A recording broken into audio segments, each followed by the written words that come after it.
Um, let's try this again. I hope it works. If not, I'll have to re-record. So this week, uh, PowerPoint might seem scary. Um, it could be a little difficult, but at the end, this is just the explanation of how those values are received. You don't have to memorize that. You have to understand, though, what is happening when you go around a circle and how the values change. So first of all, to pay attention of the conversion from radians to degrees and finding the sine and cosine. So I'm gonna draw, oops, not this one, sorry. I'm going to draw here a coordinate system. And let's say you have angle 780 degrees. Now 780 degrees, it's 720 plus 60. This 720 degrees is basically going around twice. So you start here, you go once, that's 360. Then you continue going one more time. Now that's 720. And now you have to go a little further to finish at 780. Okay? Now, if you eliminate this 720 because it's just going around twice, you end up with an angle right here of 60 degrees, which is this value here. In other words, if you have to find sine of 780, it would be the same value of sine of 60, and cosine for that matter, depending what is given to you, what angle is given. I think you have to find sine and cosine. Now, we're not there yet, but the best way probably to remember the sines and cosines is from the right triangle. Of course, you have to understand that, but as I said, that is a little bit complicated when you go around here, how to find the sine and the cosine. You have it in the PowerPoint. Again, you do not have to memorize that. This is just so you understand how the values are calculated. So if you have to convert from radians to degrees or backwards, you know already from week 1, this is multiplying by 180 over pi, or pi 1 over 80. If the degree has if the angle has a minus in front, you have to keep the minus. You can randomly just decide to eliminate the minus. If it's negative 120, when you're converting to radians, you have to keep the negative. That's one thing. So on your homework, there are, I think, 2 tables where you have to convert, and then you have to find the sine and the cosine of this angle.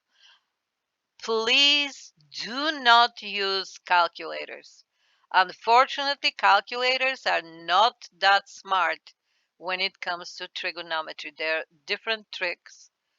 And plus, you have to live, unless you have a very, very sophisticated calculator, is going to give it to you in decimals, which I want to emphasize. You are not allowed to do. Never decimals in trigonometry. The values will repeat around the circle. As I said, we're not there yet, but you will see that. And there are the infractions or radicals. So some values are square root of 3 over 2, 1 over 2. That comes from the special triangles from week 1.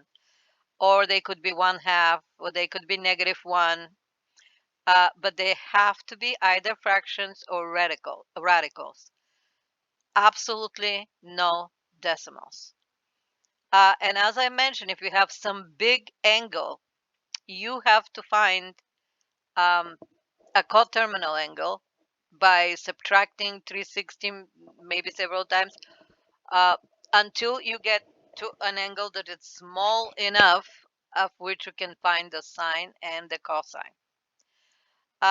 Again, it's very useful to memorize some values, um, so you don't have to deal with them every time going and finding them. Part of your homework is actually filling up a table with the values of the trig functions.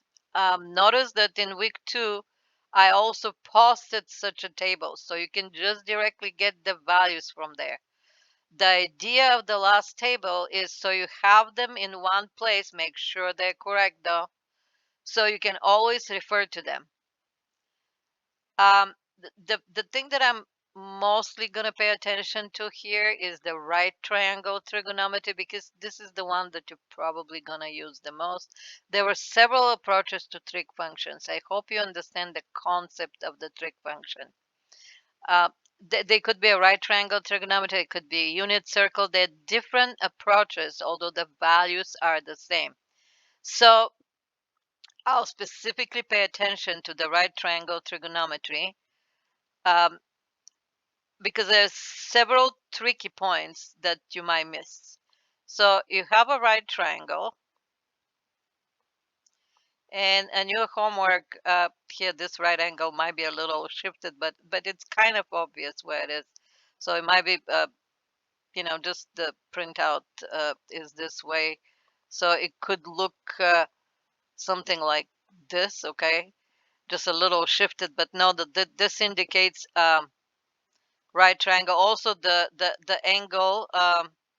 There some it says theta here, or it could says theta here. It's still this angle here.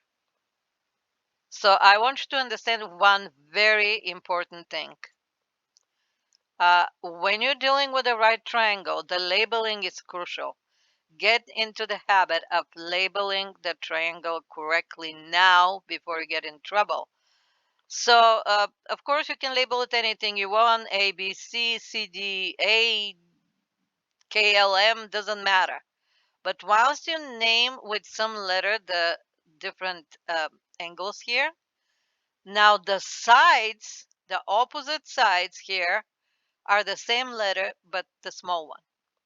So this would be B. So opposite here, it's C, and opposite here is A. It is crucial. This is very important. So now, and I know that you're usually calling the hypotenuse C. It doesn't matter. It's all relative how you're going to call it. But to know that the hypotenuse is always the opposite angle. So this one right here will be the hypotenuse. Okay. And those are called legs. Legs of the right triangle. So one leg and another leg. When you're doing the right triangle trigonometry, you have to start with an angle. You have to. One big mistake students do is just writing something like this: sine equals 1/2. You can't do that, okay? Sine is a function and needs an argument. Right here, it needs an argument. In other words, you have to tell me sine of what? So you do sine, and then it has to have an argument here. It has to have something here. Then it could equal something.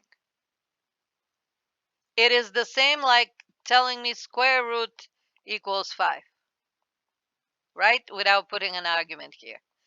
This is crucially important.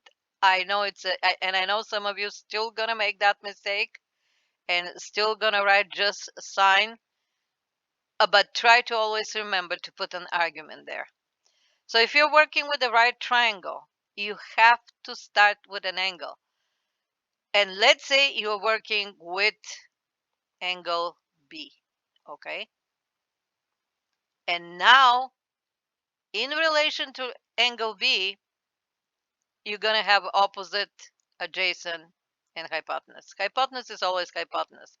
But depending if you're working with this angle or this angle, what you call adjacent or opposite is different. If you work with this angle here, this side would be the opposite.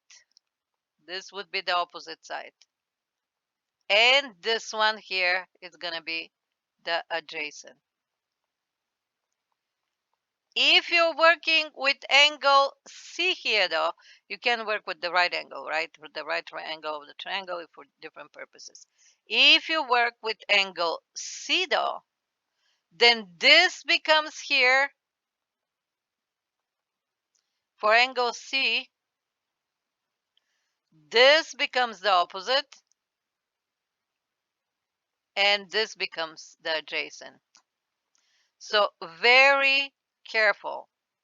This is extremely important. If you mess up this one, it is going to be a struggle from this point on.